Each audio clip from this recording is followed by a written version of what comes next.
back to the channel, man. Today we're back at the garage. We're gonna be working on Khaki a little bit. I got a few things to do. You guys remember I picked up an intake manifold for it, and of course all this K-series stuff is all new to me. Actually, it looks like that was cut off of this one. Anyhow, all this K-series stuff is new to me. I don't know the difference between K20, K24, whatever. Whenever I was trying this manifold out, I know a lot of you guys already know this, but it was leaving those holes right there open, and which I was confused about. I'm like, this is, you know, for the right engine, right? I don't know, but I ended up picking this one up from somebody off of Marketplace. The thing's in pretty rough shape, dude. It's disgusting. I think well, honestly, it's just like all the stuff that sits in my backyard. It's covered in dirt and bird shit. Welcome to Arizona, ladies and gentlemen. But anyhow, I only gave 20 bucks for it, but it looks like it's in good shape, and it does have this section right here that covers up that water port.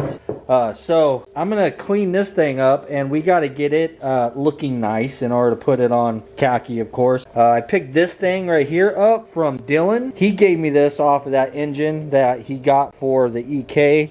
This came on that engine. I was gonna need to figure something out for this because I do have a tucked radiator and I am running a inline. So being that the radiator is tucked, I don't have a fill cap, so there's nowhere to fill the radiator, you know what I mean? So that's gonna solve that problem, but it is also kind of ugly, you know. I want to clean it up and stuff. While I'm at it, we also have the brake booster off of the EK project. I need to tear this thing down, and because I'm more than likely just gonna spray the intake manifold black, I figured I'd go ahead and spray that black at the same time while I'm at it. Anyhow, that's what I'm starting off doing. I don't know what else it is we're gonna get into, but we'll just see where it goes, you know what I'm saying?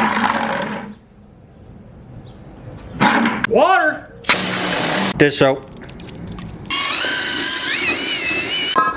And of course, lean means super clean. I've been putting super clean inside of my empty alcohol bottles. It actually works really good, bro. Just pop it off and just squirt stuff.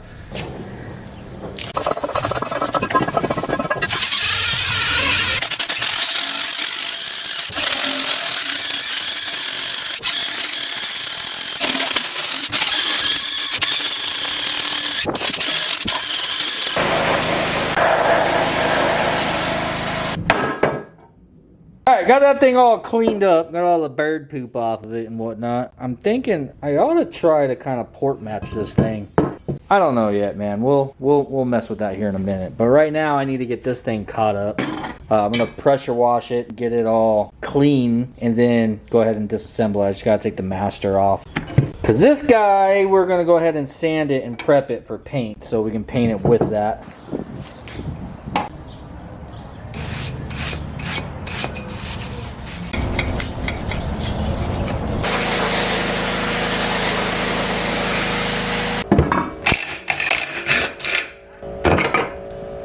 This one's not super clean. This is actually alcohol.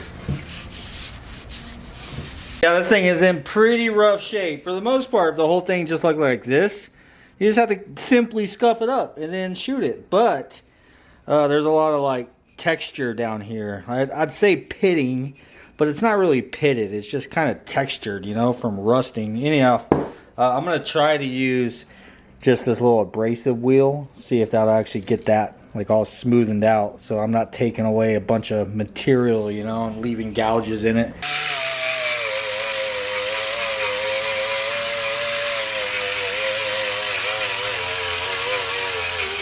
Oh yeah, that works really good there, buddy. Nice and smooth and sanded.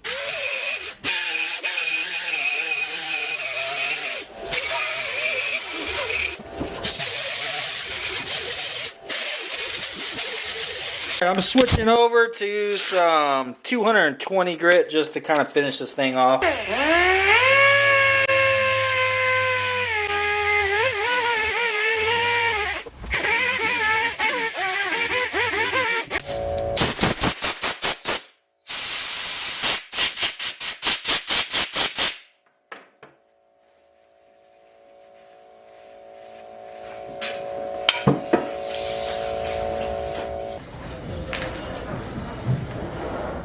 Alright, so I want to get this gasket off here. Hell, man, I didn't tighten these things.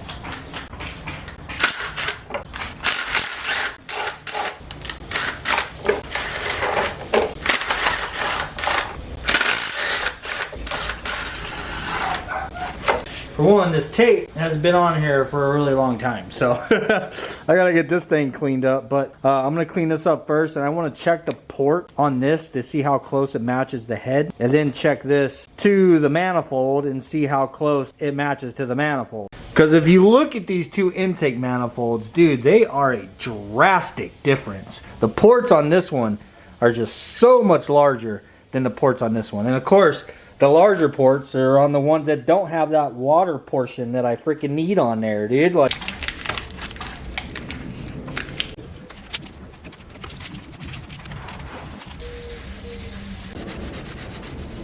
alright, so that's what I was hoping for. This gasket matches the head port like dead on perfect.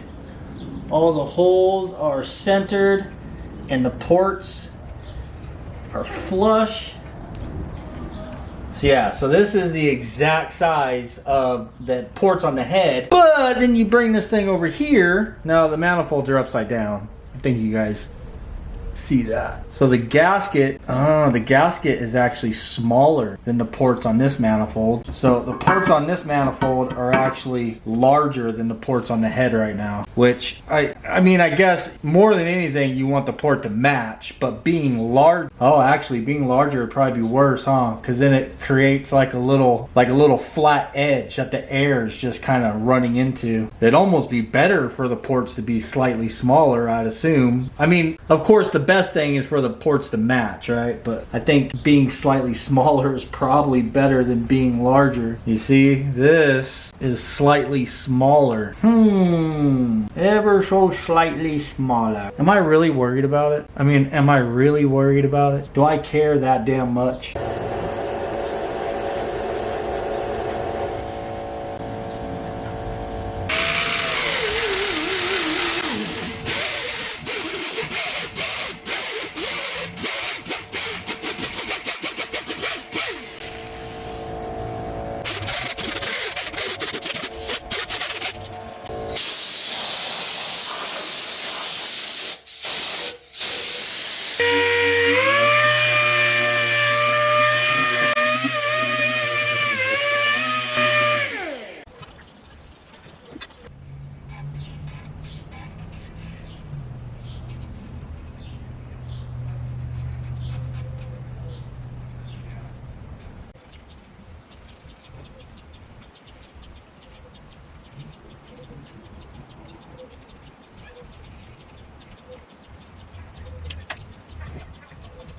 Alright, I've got this thing all marked to match it to the gasket. I'm gonna try my hand at porting this thing out. This is the first, well, I think I've done a throttle body. I've done this before, but I've never done the runners before, so I'm just gonna take my time. Try to be careful and not screw this intake manifold up, huh?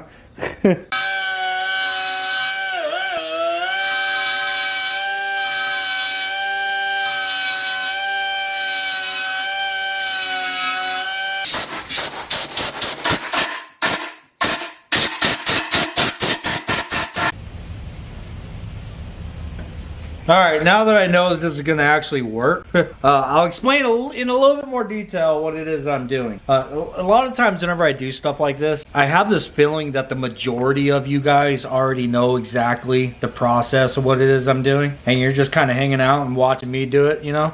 Though, I also think that there's probably some people watching that don't know what it is I'm doing. So, for the most part, I am port matching the intake manifold to the head. So, I sat my gasket on the head and made sure to get it nice and centered, all the holes and the ports lining up, and the gasket sits flush with the ports on the head. Now, whenever I bring the gasket over here and set it up, to the intake manifold, it is not flush. The ports on the intake manifold are actually slightly smaller than the holes that are on this gasket. So that means they're slightly smaller than the holes that are on the head as well. So we want them to match. I used the hardware and I bolted the gasket on nice and centered, you know, with my eagle eye. and then went around with a Sharpie. And I know a Sharpie isn't the best thing to use because it will bleed in some areas like over here, but I could still basically see where I need to go. Anyhow, you'll see that there's just a slight Sharpie mark all the way around, and I need to basically bore these out with this little diamond cutting bit, whatever you call it. This thing is hissing. Probably a lot louder on the camera, I apologize. Anyhow, I gotta go around and basically bore this out until I don't see any more of that Sharpie. And that is what I've done here. And it's coming out pretty good, dude. Now, I know that it's kind of rough inside of there right now. From my understanding, it doesn't matter if it's rough. I guess that helps make the air a little bit turbulent as it's going through, and it helps mix and atomize the fuel into the air. I don't know, but I'm probably gonna smoothen it out a little bit. I'm not gonna like polish it by any means, but that is the process, dude. That's what I'm going through. And basically that hole right there, what I've gotten so far, I still need to do a little bit more work to it. All right, so I got these things right here: abrasive sandy cartridge and spiral roll set. These have actually worked for a lot of different things, a lot of different projects that I've worked on over the last couple years since I bought this stuff.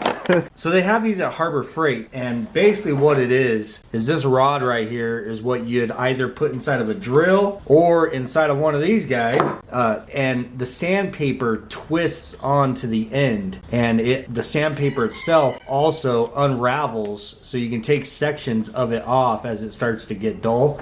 So I'm gonna give it a shot with this thing. You know, I am just now realizing that they have different grits inside of here. Anyhow, I don't know how you tell what grit is what, unless it's on the back of the paper, but anyhow, I'm gonna give it a shot with this thing to try to smoothen that out a little more.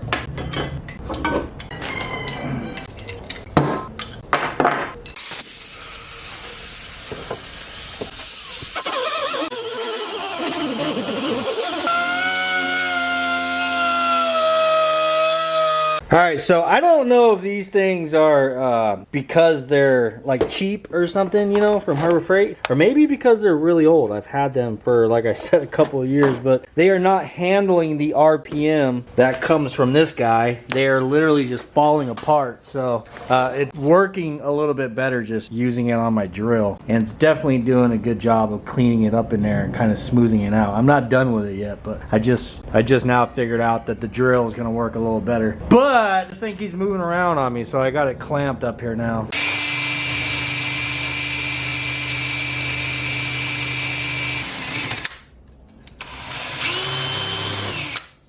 See, this thing's even starting to fall apart with the drill.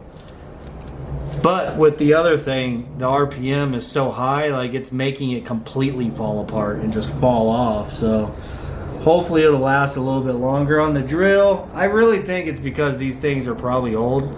I know it's normal for it to do this, but I think the adhesive holding these things together has become brittle because of how old they are, sitting out here in this Arizona heat.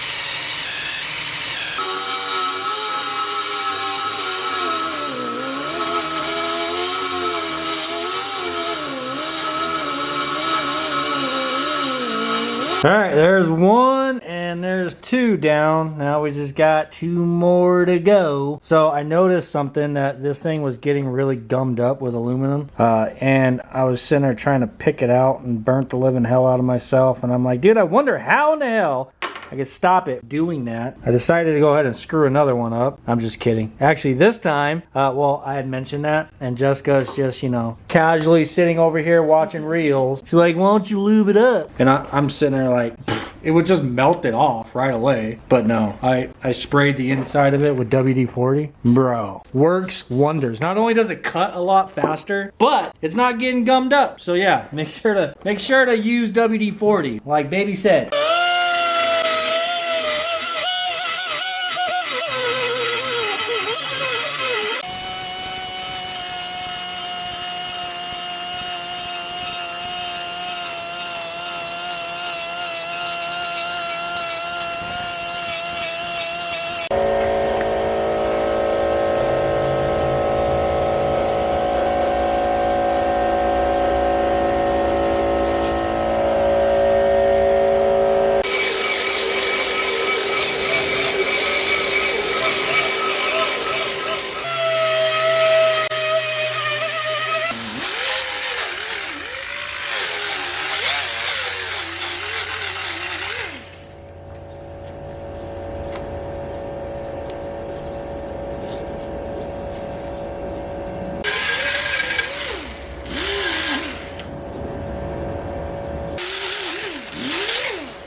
Alright, got the intake manifold all ported. Good lord, that was a lot of work, man. I'm not gonna lie. It was fun, my first time ever doing it, but it definitely took a lot longer than what I was expecting for one. Though I will say I started to slowly get better at it. Better at like carving the aluminum out and being able to do it a little smoother, so I didn't have so much to clean up. So I did get faster. But anyhow, I got it all done, got the thing all masked off, and I did a really light coat of just some rattle can primer on all this stuff. This is the brake booster for the EK build. Gonna go ahead and get this thing sprayed right now while I'm spraying black. And then this is that piece that Dylan gave me for Khaki, so that we actually have a place to fill up our coolant system. So I'm gonna go ahead and spray that thing black as well. So we're just gonna go ahead and paint these three things. I would like to put this on Khaki today. If it dries fast enough, then I'll get it put on the car in this video. But if not, then we'll have to wait, you know. What can you do? You gotta wait for paint to dry, you know.